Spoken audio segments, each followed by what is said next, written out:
Well, hello, everyone, and welcome to the beginning of the last days. It sure is good to be with you. I will open up my dad's Bible. You know that I love to read the Word. My dad passed away about a year and a half ago. He survived COVID pneumonia, but it was then his time to go very shortly after that. And very sad for me, but he left this Bible that is covered in notations and markings from one end to the other. So you know I love to read it to you. I'm going to read to you something he underlined in Matthew 13. No, it's Matthew 12, verses 49 and 50. And I believe this was Jesus. And it says, "And he stretched forth his hand toward his disciples, and he said, Behold my mother and my brethren. For whoever shall do the will of my Father, which is in heaven, the same is my brother and sister and mother." Wow. I mean, that is powerful. Jesus, in his very own words, says, "You're my family." So a lot of us feel like we've lost a lot.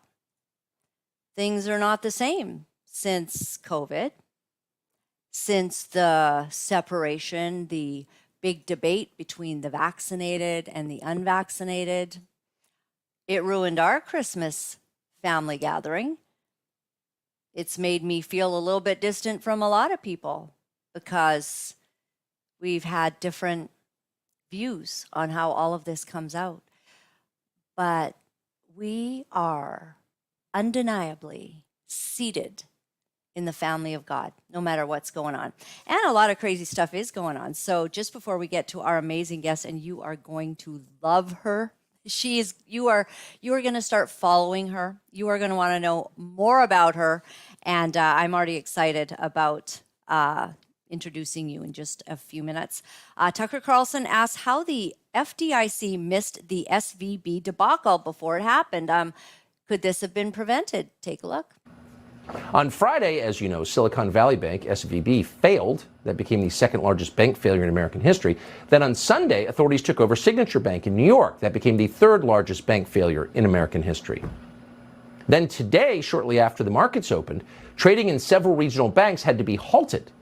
Western Alliance was down almost 80%. First Republic, which of course Jim Cramer endorsed just a few days ago on CNBC, that was down nearly 70%. Jim Cramer's always welcome to come on this show for amusement purposes. PacWest down 50%, Comerica down 40%, and so on. So there was panic, of course, reflected in markets, and it wasn't just regional banks that were affected. For a while this morning, you could not even trade stock in Charles Schwab, venerable Charles Schwab. Schwab down 25% and tripped a circuit breaker. That's bad. In fact, that kind of panic could quickly, conceivably, become a catastrophe. So on the brink of catastrophe, you need one thing: strong, competent leadership. But we don't have that. We have Joe Biden. Today he shuffled out to the podium and announced a bailout. I want to briefly speak about what's happening in Silicon Valley Bank and Signature Bank. Today, thanks to the quick action of my administration over the past few days, Americans can have confidence that the banking system is safe. Your deposits will be there when you need them. Small businesses across the country, the deposit accounts at these banks can breathe easier knowing they'll be able to pay their workers and pay their bills. All right. So the money the Biden administration is using for this bailout apparently is coming from the FDIC. So the feds have it covered. Don't worry about the details. Everything's totally fine. Hold on. Slow down, pal. How did this happen? Can we get an explanation for that? Don't we have regulators? And how did those regulators, since we're pretty confident they exist, are taking big salaries, how did they miss the fact that SVB was insolvent apparently for months, and not in some complex credit default swap way? You're going to spend 5,000 words trying to understand, but in a really simple way that's easy to understand. Their liabilities were bigger than their assets. It's very simple. How did nobody notice that? The people who were paid to notice it. And remember yesterday we showed that video of the gentleman just talking about printing money and how if any of us did that, that would be considered illegal. And yet our government in Canada and the United States has been doing so for a very long time. Of course, it's going to burn the house down. Remember when Black Lives Matter, that reporter had the whole town, like everything was on fire behind him, and he said, "Oh, it's pretty calm here." I feel like that's the moment that we're having right now. Okay, really fast. In Germany, the German health minister has some, let's call them confessions about the COVID-19 shots, injuries, and some lies that were told, and the motivation behind it. Very short video. Do I have to read? I have to read it. Okay, I'm going to put my glasses on maybe. Here. It's in German. Yeah. You say to those, but for all the, okay, wow, restrictions, and some of them will also be permanent. So it is, okay. He can also be provided more. This is not going to work for, just read it. Is he a fast talker? Okay, that was an exaggeration that I once made in a failed tweet, but it was not fundamentally my, okay, 10,000, the frequency of serious side effects. I'm not going to be able to read this, guys. And for those on the podcast, you're going to have to go to the video. It's very short. The profits were exorbitant.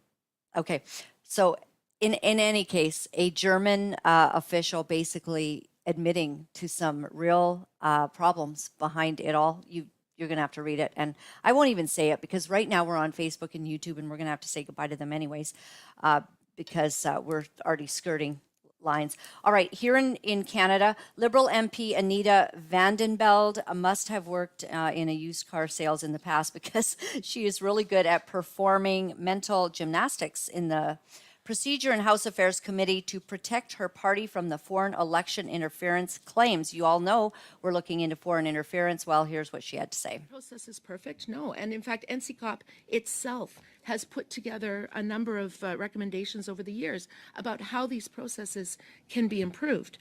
But the fact is, you have a place where you can ask those questions, where you can get the secret information, where somebody who comes to testify can actually offer what they know, can offer that secret information in an environment where even the opposition is present. And then that committee can make reports that are ultimately made public. That committee can make reports that will say, not, this is what the government knew, and this is how they knew it, and this is the person who told them, and this is the, because this could put a lot of people in danger. But instead, make reports that say, we've had access to the materials, the government gave us full access, or didn't give us full access, the government acted or didn't act on the materials that it was given, and then make that available to the public. And in fact, what that does is it makes it so that you do have the incentives for the government to ensure that they are providing those materials. And this is a committee that is actually almost unique in the world. Okay, the basic short of all of this is that they don't want us to have any of the details. And we all know that, the prime minister likes to get his friends and his family members to basically be those who will sit in judgment of anything that he does. And then we know that there's all this collusion. We have got so much criminality, so much lack of transparency and character going on in our nation that it is putting all of us in a very bad position. And after the tyranny that we've been through, we've been called out across the world by German MPPs, by United States statesmen, basically stating that that Canada has treated its citizens horribly. And it continues to this day. And whenever there's an investigation, well, it doesn't seem to help. They don't want to give us the details. They all defend one another. And then they set up a committee to oversee what just happened. And, that committee member, the head of it always happens to be in some way related, weirdly enough, to our prime minister. So we've got a problem. Final video. Let's watch Randy Hillier help us imagine what would a 15-minute city actually look like. Take a look. What is a 15-minute city? So come on in, let me show you what a 15-minute community looks like. Well, I'm excited to see this, Randy, because you always break things down into nice practical ways, right? Here we go.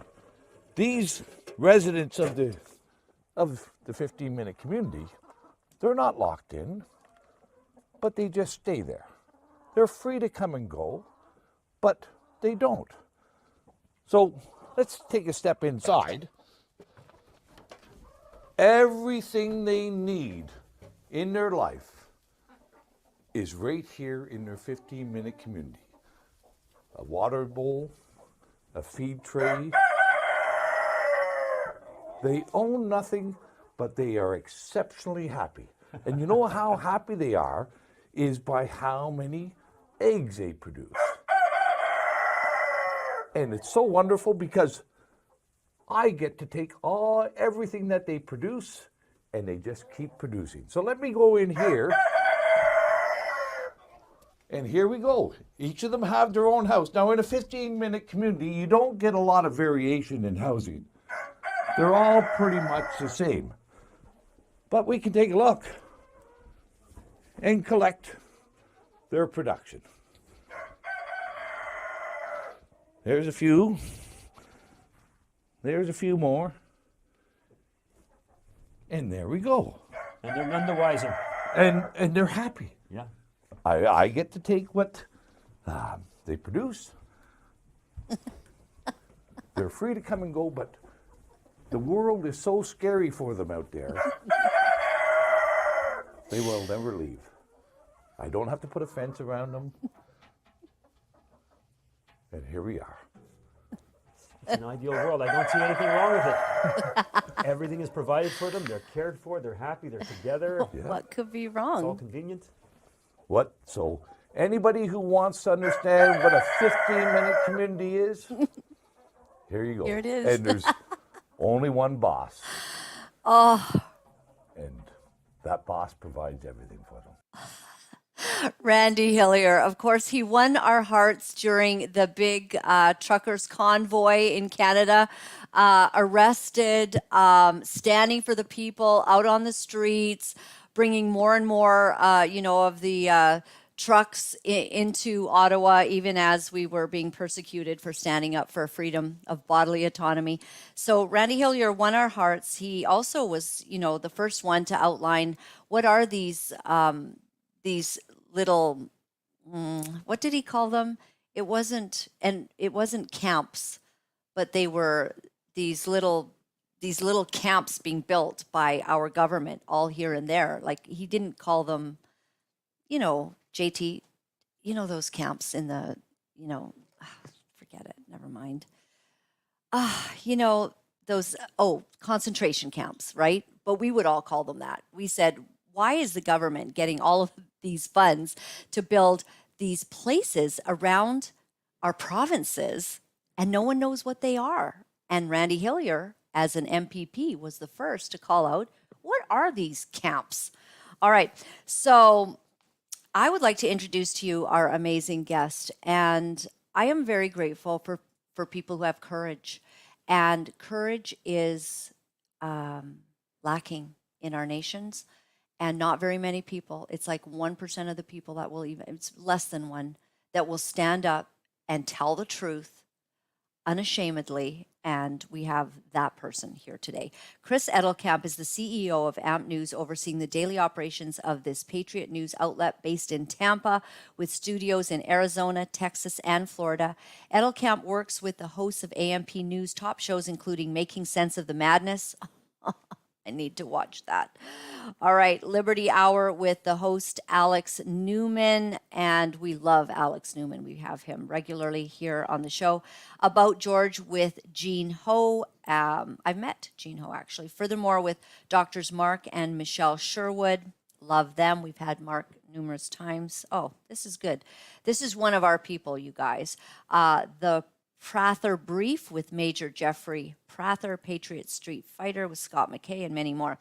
Along with being the CEO of AMPNews, Edelkamp works with double PhD Dr. Kirk Elliott as his influencer concierge for his Patriot monetization program, which translates into Edelkamp being tasked with finding Patriot voices with large followings from mom and pop America, so that those American patriots will be prepared for when and if the bottom falls out of the banking system and the dollar. I bet this was written before 2 days ago. Okay, welcome, Kris. Thank you for waiting in the background for all of us.